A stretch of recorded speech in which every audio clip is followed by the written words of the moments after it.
Sejam bem-vindos a mais um Em Casa Podcast. É sempre um prazer receber vocês aqui em casa. Eu sou o Marrom e atrás das câmeras ali tem o Quinzinho. Quinzinho, como é que você tá? Rapaz, eu tô na área. Se derrubar é o quê? Pega a sua, quer ver? E aí, Pega agora? a sua pizza, seu chocolate ou a sua maconha. Como é que você fala?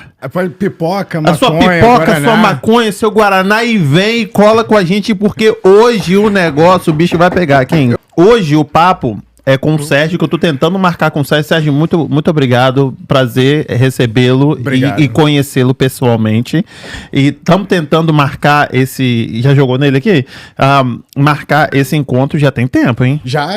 Parece até que eu tava te enrolando, né? Tava, não? Não. A Mônica que falou pra mim, quando que você vai lá? Marrom tá te esperando. Marrom, eu falei, pô, mas o lance é aquilo, é a facilidade que você falou que tem aqui em Fall River e como é fácil lá em Massachusetts, em Boston, desculpa. Lá não tem tráfego, lá não tem stress, lá não tem nada. E então aqui a que gente é tem uma busy. vida, por isso que eu levei 2 horas pra chegar aqui com 60 milhas. Verdade. O homem, será que ele desistiu, Mauro Júnior? Eu falei assim, não desistiu nada. Olha pra ver se ele bloqueou, olha pra ver se Eu bloqueou. vou lá pegar ele na unha. Aí ele vai acreditar em Deus agora, se ele cancelar Não, mas comigo eu queria agora. muito, porque quando eu vi a Mônica conversou comigo, ela falou assim, olha, vai ser um dos melhores lugares pra você ter uma liberdade. Ela mente pra muito, poder... né? Não, mas liberdade pra falar. Essa parte dela só um pouquinho só. Pô, velho. Ela falou assim, ó, vai lá que a casa é sua lá. Você pode até fazer xixi de porta aberta que não Pode, tem problema. não tem Eu falei, problema. pô, claro que eu vou lá. Dando essas facilidades pra mim. E eu, na verdade, quero agradecer a vocês dois, né, Marrom? O teu irmão também, que eu acabei conhecendo hoje, Quinzinho, né? É. Ó, eu sou TDAH, eu sou horrível com o nome. Se perguntar daqui a 5 minutos, você vai olhar meu nome. Aí eu vou falar Não tem problema. amarelo. Não, põe marrom, cara. Que amarelo que tá errado. Mas obrigado, cara. Obrigado pela paciência. E hoje a gente tá aqui pra falar dessa coisa... É polêmicazinha, não é? É. Será? Então, ó, o negócio que eu vi, você é ex-pastor, Sim. ateu, Sim. tem um canal no YouTube. Sim. Gente, mas então, Deixo muita os coisa. crentes com muita raiva. Meus amigos da época da igreja hoje não são tão meus amigos. Houve uma separação. Houve, na verdade, uma surpresa, né? Quando eu acabei saindo, abandonei a igreja, acabei largando tudo. Quando eles me viram anos depois, eles... O que aconteceu? Mas eu não vou adiantar a conversa, não, porque eu acho que tem muita coisa anterior. Sim, o negócio é que você é ex-pastor, mas você não só pega no pé ou tenta, né, fazer um paralelo com a igreja a evangélica. Você também faz com a igreja, com o cristianismo em geral, né? Isso. Porque ontem o seu vídeo de ontem não era sobre a igreja evangélica, era sobre a Bíblia, Isso. sobre uma passagem. E o que é interessante é o seguinte, só para deixar claro, eu não sou aquele tipo de ateu que vai tentar, de qualquer maneira, você hoje vai deixar de acreditar em Deus, porque é uma militância meio que extremista. Aham. E nós já encontramos isso dentro das religiões. Se você olhar um padrão normal de uma religião, tem sempre um pastor, tem um líder, tem uma comissão, e tem regras ali dentro. E essas regras, esses costumes, eles vão acabar fazendo que você se torne uma pessoa um pouco diferente, justamente por causa dessa convivência que você passa todo dia. E o que acontece, as pessoas acham que o ateu, ele é posso dizer, o inverso da pessoa religiosa. O religioso, ele gosta demais de ser chato, e o ateu também é chato porque ele não gosta nada e ele fica ali. Isso não é a verdade. Tudo que nós falamos da questão de Deus, nós resumimos em uma palavra: crença. Não existe uma terceira opção a não ser a primeira e a segunda. Você crê ou você não crê. Não existe um meio termo em que você vai dizer assim, eu creio mais ou menos. Não, eu creio 35%. Não, eu creio. Você crê ou não crê. E o que aconteceu comigo foi justamente isso. Eu cria de verdade. Eu sou do Rio de Janeiro, morei na favela do Jorge Turco. Por isso que você ele falou meteu um cria cria. de verdade. A galera do Jorge Turco, pô! A comunidade do Jorge Turco mora lá em Coelho Neto, né? Eu cresci e vivi no Rio de Janeiro até os meus 12 anos de idade. Não perdi o sotaque até hoje. Gosto pra caramba. Entendeu? Uma coisa que parece que ficou. E lá eu conheci o evangelho. Por quê? Tudo se vai de uma questão da minha infância. Meu pai separou da minha mãe quando tinha 7 anos. Eu fiquei devastado. Meu irmão, a gente morava na favela, na comunidade, sem ter o que comer. Minha mãe teve que trabalhar muito, guerreira, com todos os erros dela. Eu e meu irmão, nós estamos aqui até hoje. Você chegou aqui com 12 anos? Com 12 para 13 anos. Uhum. Deixa eu direitar essa aqui, agora Aí. para de cair. 12 para 13 anos. Aí, chegando aqui, coisa e tal, eu comecei a ficar meio que naquela coisa, pô, Estados Unidos. Mas tudo que aconteceu comigo, na verdade, a influência da igreja praticamente começou no Brasil, quando meu pai largou a minha mãe e eu fiquei sem pai. E o que é um filho sem pai?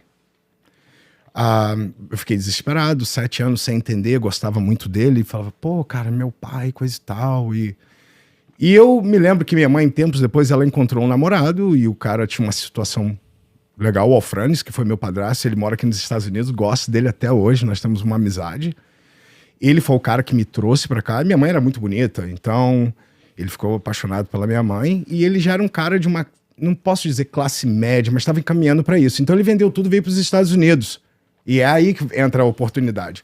Mas quando ele veio primeiro, nós ficamos morando no Rio de Janeiro num lugarzinho melhor. Saímos da favela e fomos morar em Coelho Neto, num condomínio. Eu fiquei até bobo, eu passei para a escola particular e foi uma coisa legal, uma mudança de vida. Sim. Eu me lembro que com tudo isso, eu me sentia ainda vazio, extremamente vazio. Eu me lembro que o meu primeiro contato com essa questão toda de Deus, vamos dizer assim, foi no dia que eu estava no terceiro andar desse prédio e atrás do prédio havia uma igreja metodista wesleyana em Coelho Neto. Se estiver aberta lá até hoje, a galera vai lembrar. Fica perto de um campinho. E essa igreja, eu ouvi naquele dia um hino, e o hino falava, olha, se você foi abandonado, se você não tem um pai, Jesus é o pai que nunca vai te abandonar. Eu ouvi aquilo, uma criança sem pai. Falei, acabou. É isso que eu quero. É isso que eu quero. Falei, agora eu encontrei o pai, eu encontrei o cara que vai me guiar na vida, ele vai dizer pra mim o que é melhor. E eu enlouqueci. Fui numa segunda-feira na igreja, no círculo de oração. E sua mãe não ia, você foi sozinho? A minha mãe sempre acreditou em Deus, mas naquela época minha mãe era muito nova, então ela estava passando por outras fases na vida dela. Ela não queria, porque, não sei se você notou, as pessoas começam a curtir mais a igreja quando vão ficando mais velha, porque parece que o medo da morte vai fazendo que você...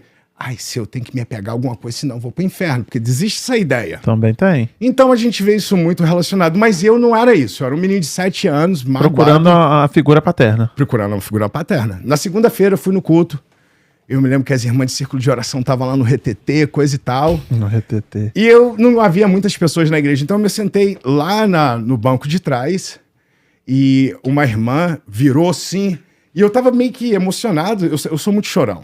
Eu choro por causa de qualquer coisa. Eu sou super emotivo. Se eu ver um cachorro sendo maltratado, coisa e tal... Então, foi sempre normal pra mim ser chorão.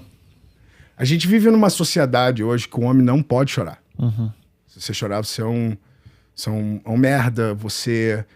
Muitas das vezes, as pessoas chegam até fazer uma relação que se você chora, você é afeminado. Eu conheço muitos gays que dão de 10 a 0 em homem hétero. Uhum. E faz essa correlação idiota. Então a gente aprende na nossa sociedade, homem não chora, homem não sente dor, homem não tem depressão, homem não tem aquela coisa do vazio dentro dele. Porque o pai, ele ensina. Por isso que eu falo que a busca minha de um pai foi uma busca de uma pessoa sem chão. Uhum. Porque olha só o que acontece hoje. Isso tudo para conectar o contexto daquilo que nós estamos falando. Se você vê um pai hoje em dia andando com uma menininha, ela cai, o mundo para.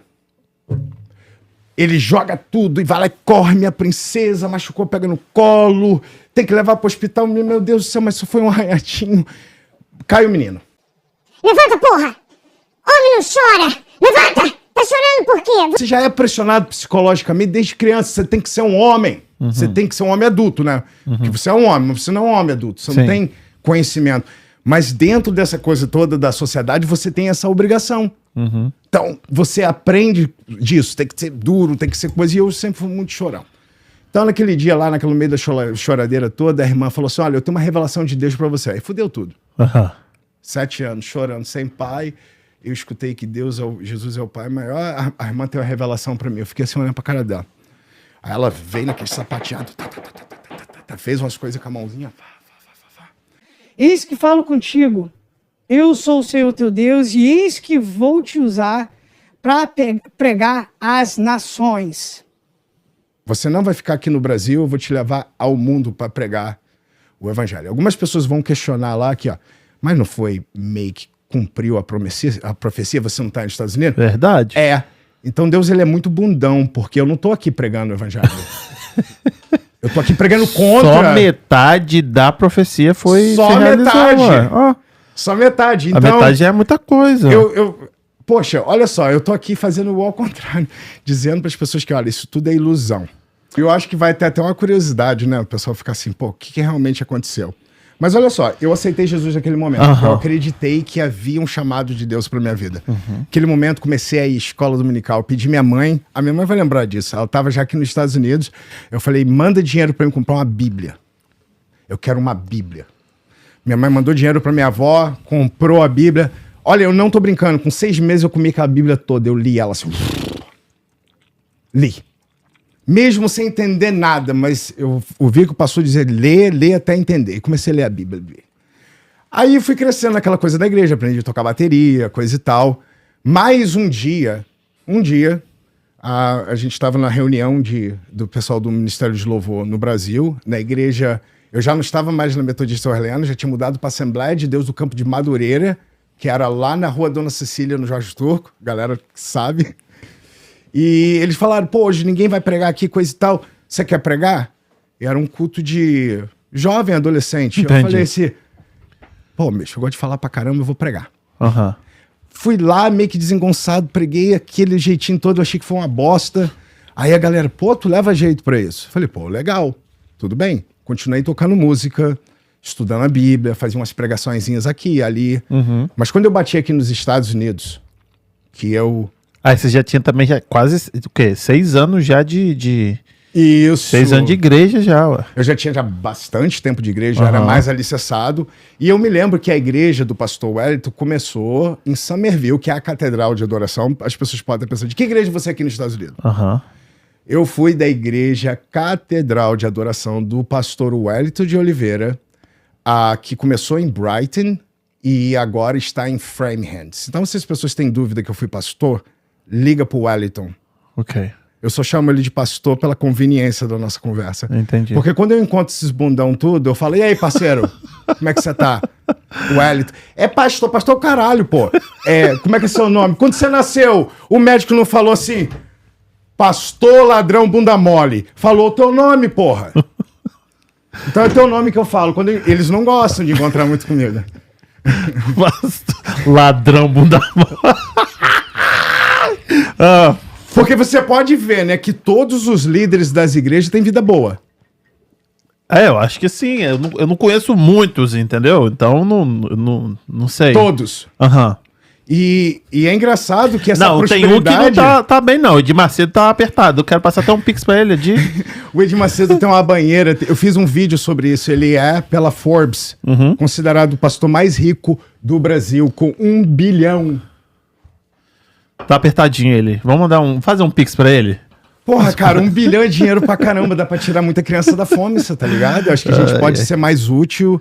Eu sempre falo no meu canal, você quer fazer algo legal que Deus vai se agradar de você? Para de dar teu dízimo pro pastor e transforma em cesta básica. E aí você, foi lá pra igreja, né, do pastor Wellington. Aí você chegou, você já foi pra essa igreja de Brighton? Olha o que aconteceu. A igreja do pastor Wellington era uma outra igreja que aconteceu uma confusão que eu não sou... Legalmente, não posso falar o que aconteceu. Por que os ministérios se romperam? Mas qual é a igreja? Tipo, eu sei que... É uma igreja batista. A igreja batista. Mas é chamada Catedral de Adoração. Catedral de Adoração. Entendi. Isso. Eles têm uma igreja bem bonita lá em Framingham. A única igreja evangélica que eu conheço é da, não sei o que, Lagoinha. Que o povo, todo mundo fala, todo mundo posta no Instagram. Mano, mas eu não sei se é igreja pra caramba aqui. Mas a catedral é tipo um estilo mais batista, você tá ligado? Eles têm mais compromisso com a palavra de Deus. O pastor Wellington era muito preocupado com o ensinamento da Bíblia, coisa e tal. E uma das razões que eu acabei indo pra faculdade. Mas escuta só, o negócio da faculdade é algo engraçado. Porque eu era o baterista mais louco da igreja, brother. Aí você já chegou, você já foi pra essa igreja? Essa igreja. E aí, sua mãe ia a essa igreja? Ou você procurou? Não, a minha mãe, ela não ia nessa igreja, ela nunca foi muito evangélica. Agora, depois de mais idade, que ela sei lá o que ela é. Mas eu queria procurar uma igreja para poder me envolver com alguém, porque eu era baterista, coisa e tal. Sim. Então eu comecei, mas ninguém sabia que eu pregava, nem nada. Na verdade, eu nem pregava. Eu comecei ali a pregar algumas coisinhas. Então eu era baterista, só que eu era muito louco. Vou te contar umas experiências. Você sabe quem é a cantora Fernanda Brum? Já ouvi falar. Tudo bem, escuta essa. Você lembra quando o Petkovic meteu aquele golaço? Do Flamengo, sim, de falta. Naquele dia, a Fernanda Brum tava fazendo um show na minha igreja, Catedral de Adoração. Mano, eu fiquei pirado. Eu saí, cheguei no culto atrasado, porque por causa dos pênaltis lá, coisa e tal. Eu me lembro com meu amigo Gênio, a gente fez uma bagunça. Eu peguei uma camisa do Flamengo, levei pra igreja, botei na frente da bateria, irmão. Ixi, e aí? Você não tá entendendo a cara do pastor. Só que a Fernanda Brum gostou da parada. Aí, ó. Aí ela falou, galera, aqui, pô, tenho aqui uma camisa do Mengão na batera. E eu lá em cima, lá no culto lá. Imaginar que você ia virar um pastor e o pregador da igreja. Eu era muito louco. Eu era loprado. Mas não pode gostar de time, de futebol? Mas tem muito pastor que eu conheço que gosta de time. O lance todo é esse. Hoje a igreja que você conhece é uma igreja mais modernizada. Ah, reformada a parada aí. Há 15 anos atrás... Era uma coisa mais aí tradicional. o evangelho era mais tradicional em todas as igrejas. Entendi. Então tinha aquela coisa do respeito, você não podia entrar na igreja de boné, você não podia usar brinco, tinha altas palhaçadas. Era altas palhaçadas no cabresto pra todo mundo ficar ali no controle. E isso que eu fazia era coisa louca da época. Entendi. Você tá ligado? Então, dava um bafafá, só que aconteceu uma parada. O pastor Wellington foi pregar na Flórida, a igreja já tava grande, irmão. O Ministério Catedral de Adoração já tava, ó, pegando. Tinha quantos Nessa época, quando a gente estava em Brás, a gente tinha mais de 200 e poucas pessoas. O cara tava começando já a fazer a igreja crescer, explodir. Entendi. Tava no crescimento. E então, como ele tava pregando em várias igrejas, ele rolou do domingo dele não tá. Aí ele falou assim, começou a chamar os irmãos da igreja, quem quer pregar no domingo? Todo mundo apertou o cu, brother. Botão apertadinho, porque pregar no culto de domingo... Muita gente, né? Pra ver, né? Não, pastor, eu não quero pregar no culto de domingo, não. E eu bem lá, assim, olhando, coisa e tal, todo mundo negando, e o pessoal conversando, pô, o pastor vai viajar, não vai ter ninguém pra pregar domingo, que feio. O Wellington me liga. Toca o telefone. O Wellington não, pastor Wellington. O reverendo Wellington me liga. O reverendo me liga. Sérgio, paz do Senhor. Falei, paz do Senhor, pastor. Naquela época eu era mó baba-ovo, né? Paz do Senhor, pastor. Chega até a voz até menor. Tem como você pregar no domingo? Foi quê? Como assim? No domingo, logo no domingo, que é o dia mais importante da igreja. Porra, no domingo não. Aí ele falou, você prega? Aí eu prego. Aí eu falei, putz, o que eu falei? Pregar o quê, cara? Eu vou pregar o quê? Eu nunca preguei no culto oficial. O que eu vou pregar? Eu pregava ali no meio do pessoal ali. Dos jovens. Dos jovens. E na casa dos outros. Que pregar o quê? Eu falei, tô ferrado agora. Aí, anunciado na igreja domingo, passou, não estará aqui, teremos um pregador especial. Razão por que eles falaram isso, Jogou porque se eles falam que o baterista da igreja é pegar, ninguém vem no domingo. Entendi. Quem vai vir no domingo pra ver o baterista pregar? Aí eu, pastor especial. Aí tudo bem. Aí aconteceu, né? Eu tô lá, primeiro que eu já cheguei no domingo já com meus trajes diferentes. Já cheguei com uma camisa social, um terno do lado, uma calça social. Aí todo mundo já tá meio que porra é essa? Tá diferente O ele. que esse cara tá fazendo aqui? Acabou lá os louvores, coisa e tal. Aí falaram, vamos dar oportunidade agora para o irmão Sérgio da Mota pregar. Mano, caiu um balde de água na igreja. A igreja estava sentindo o poder de Deus até na hora da última música do louvor. Todo mundo sentindo a glória. Quando eles falaram assim, é o irmão Sérgio que vai pregar nessa noite. Caiu um balde. Todo mundo. E aí? Aí eu falei, ferrou. Eu pensei que o pessoal ia falar, glória a Deus, vai com ele, Jeová. Ajuda teu servo. Ninguém falou nada. O povo ficou chocado. Falou, o que aconteceu com ele? Ficou doido? Aí eu peguei a Bíblia, suando, tremendo, igual vara verde, mas não queria mostrar. Eu sei que nessa noite vocês esperaram o pastor Wellington. Eu sei que nessa noite vocês esperaram outro pastor. Mas Deus manda te dizer que hoje à noite vocês vão ouvir a palavra de Deus. Não por um homem escolhido por um outro homem, mas um homem reservado por Deus. Fica de pé nessa hora, porque Deus vai trazer unção nessa noite. Todo mundo. Porra, legal, esse negócio funciona. Todo mundo levantou e... Pau. Irmão, não para de dar glória, não. Porque hoje, o dia é especial, nós iremos falar do tempo de Deus na sua vida. Aí o pessoal já pensou. Aí eu falei, porra, esse Como é que o troço- pessoal fazia? Aí eu falei, caramba, esse negócio é massa. Continua, Sérgio, continua. Aí eu fui falar de tempo. Aí o que eu fui falar de tempo? Falei, por que eu vou falar de tempo? Aí eu falei, já sei, vou falar de Jesus, vou falar de amor, tempo de Deus, amor. Ah, já sei, vou falar de Aristóteles, vou falar de Platão e vou enfiar Jesus no meio no final. Caralho. Deu certo. Deu bom. Ficou que eu falei do tempo de Deus e depois eu falei do tempo de Jesus, que era diferente do tempo de qualquer outro homem, que todos os outros homens trouxeram definição da palavra amor, mas Jesus é aquele que trouxe, na verdade, o verdadeiro discernimento do amor. Ágape, entre eu e você, que nenhum outro filósofo tinha falado. A galera começou a dar glória a Deus, pá.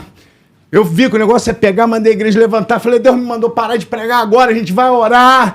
E gente aceitando Jesus, foi um fogo do caramba. Depois disso daí, a minha vida de pregador, eu comecei a pegar em New Jersey, eu fui pra Flórida, eu fui pra outros lugares. E quantos anos você tinha? Eu era novo, né, cara? Porque eu tenho 43, né? Então, na época, eu tinha 20 e pouco.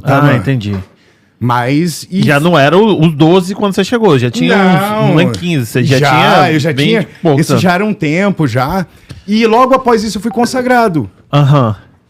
Entendeu? Então, pra você ver uma das histórias. Foi a partir desse momento que as pessoas Mas começaram aí a ver... você foi consagrado, aí como é que transforma, que vira pastor?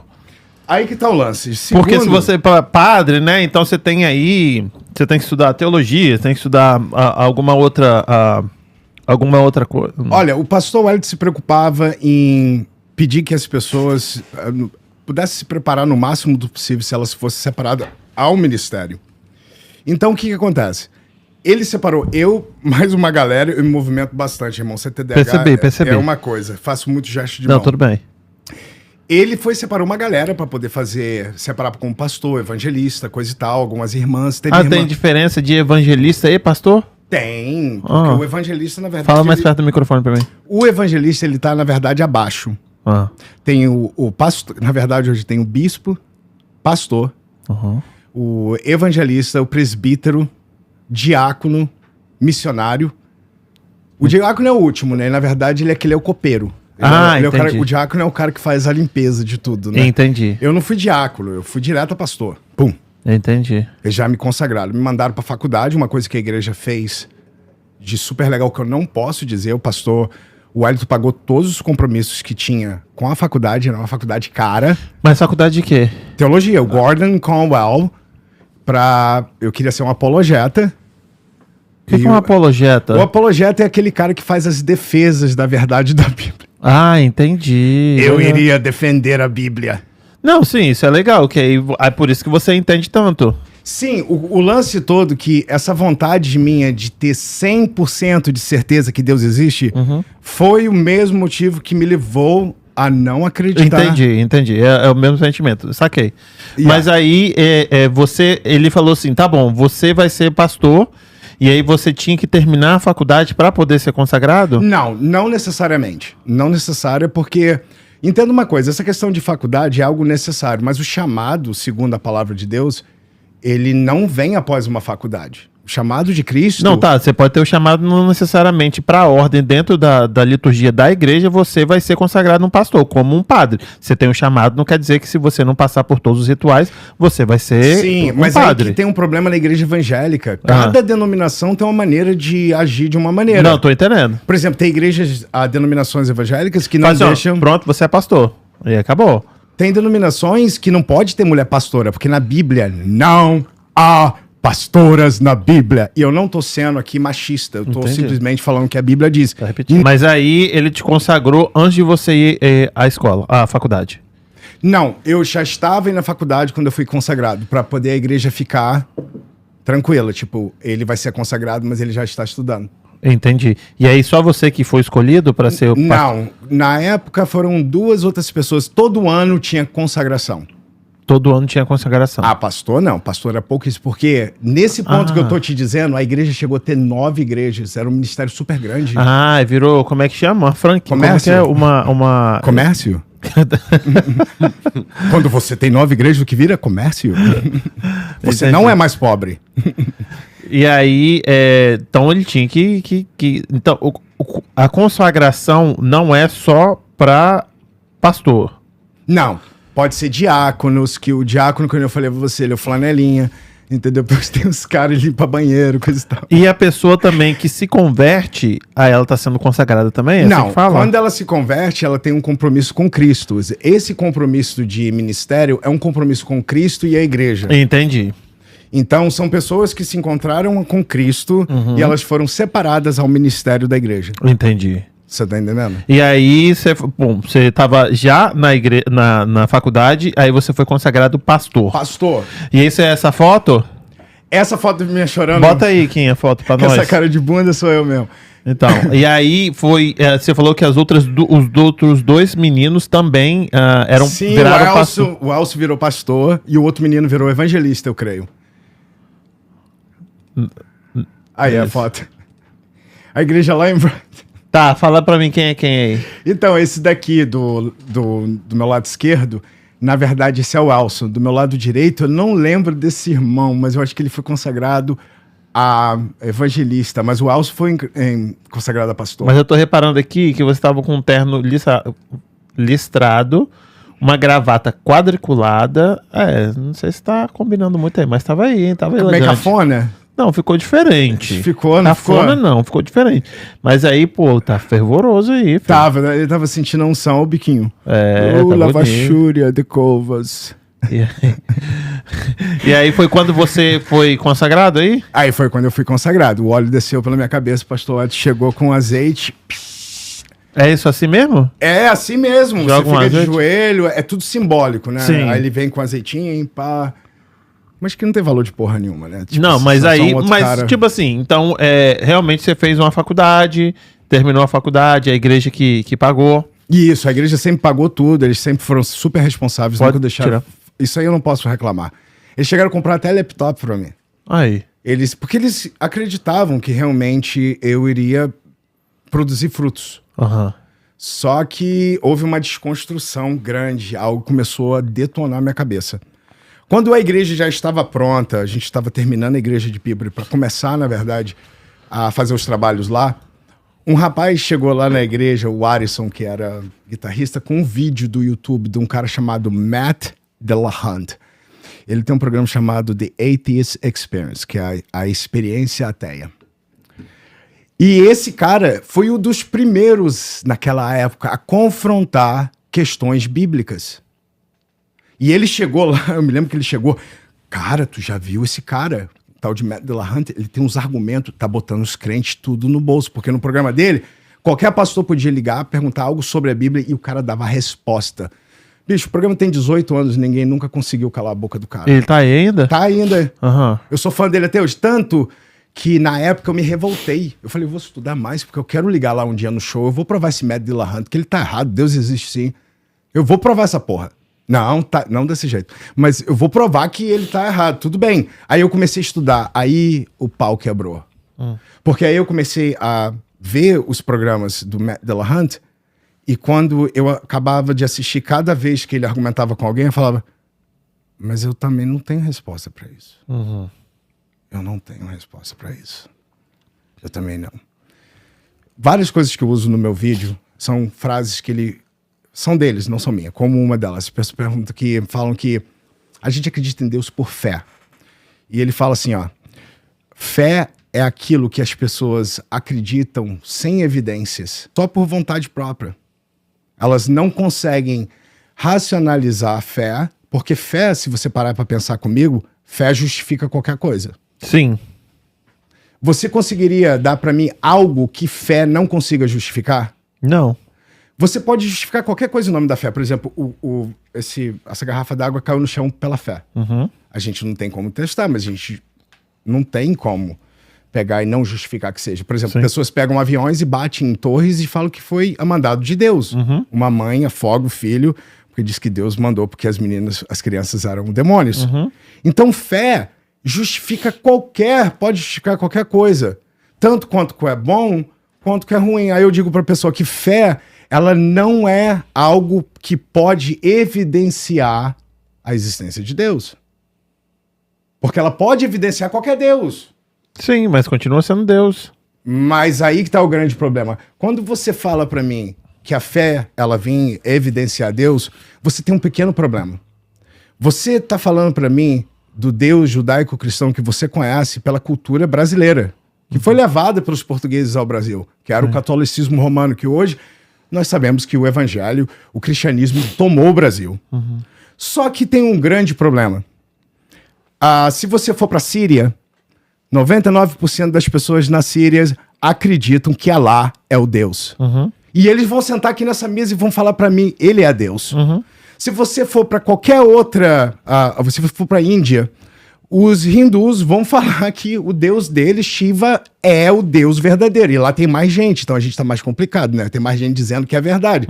E mais deuses. E mais deuses. Então, tipo assim, difícil. Mas na minha concepção, tipo assim, não precisa ser aquele Deus do cristianismo, mas Mas olha continua só. sendo Deus, é a mesma coisa. Deixa eu fechar essa linha de raciocínio que você vai entender o que eu quero dizer com isso.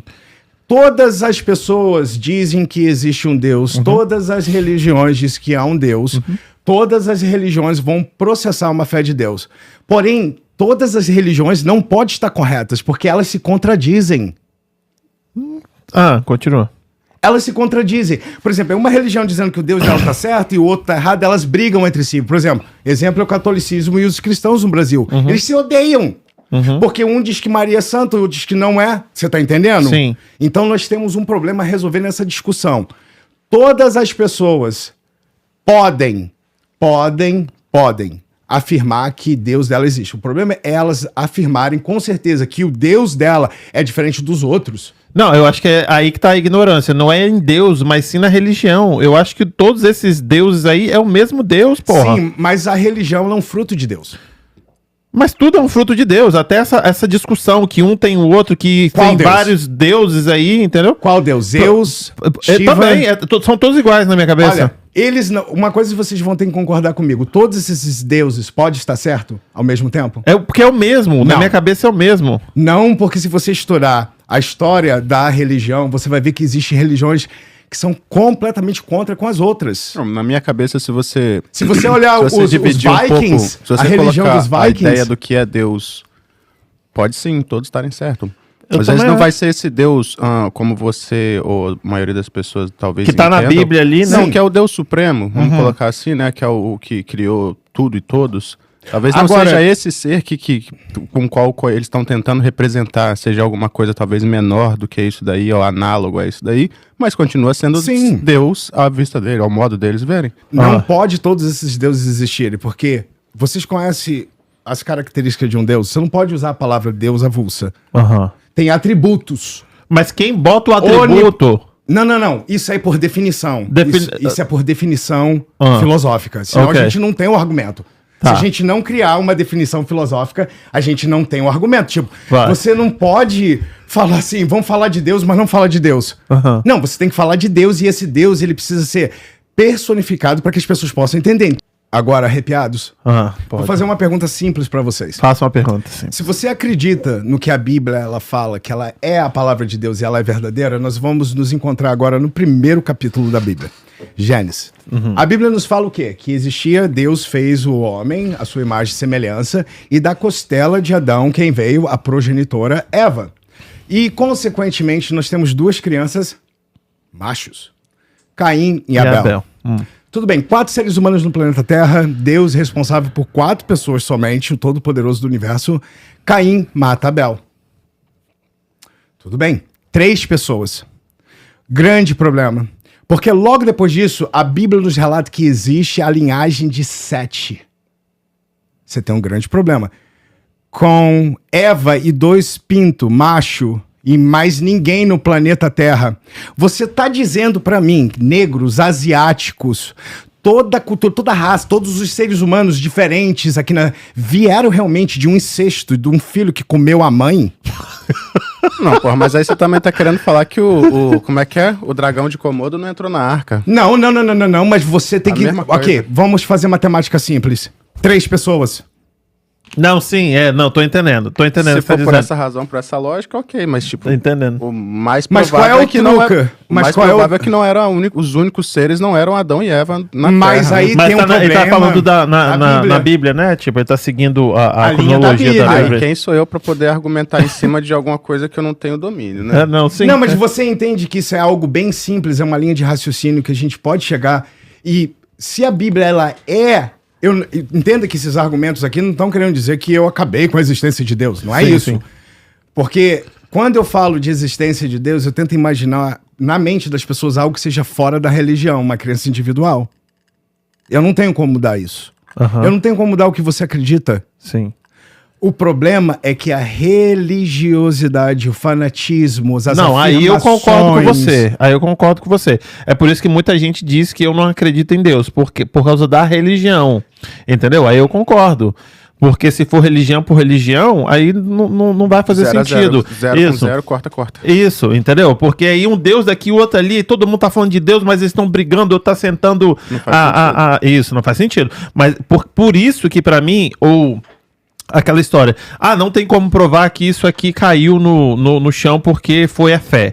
E aí não tem aquela história também, que tem um arrozinho dentro daquele experimento, o arroz dentro do copo, o outro arroz, aí você fica com coisa negativa, o arroz apodrece. Não tem umas coisas assim? São Isso não é as verdade? analogias E que também eles não fazem. tem o placebo, tipo, você toma um negócio e tipo, não é o que você acredita?